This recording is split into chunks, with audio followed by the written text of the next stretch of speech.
Hello. Had we done the back to school night, I would have had a chance to meet many of you and tell you what the Honors European History 9 course is all about. Allow me to do so briefly now. Our course begins with the end of the Middle Ages,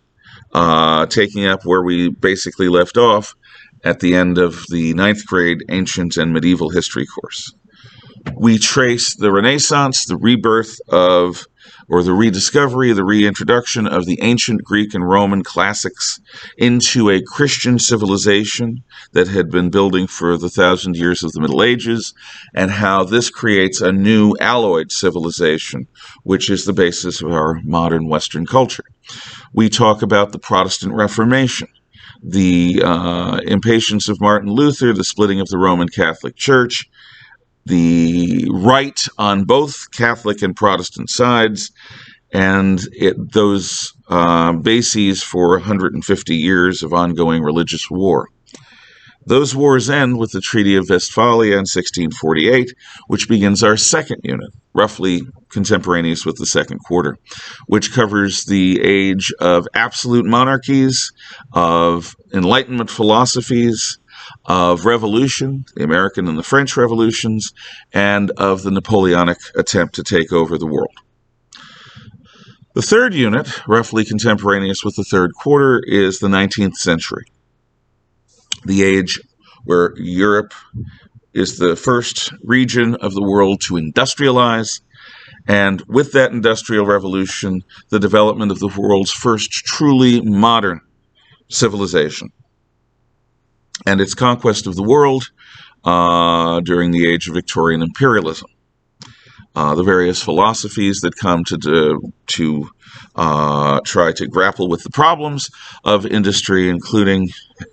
as much as I may not personally like it, Marxism, socialism, and communism,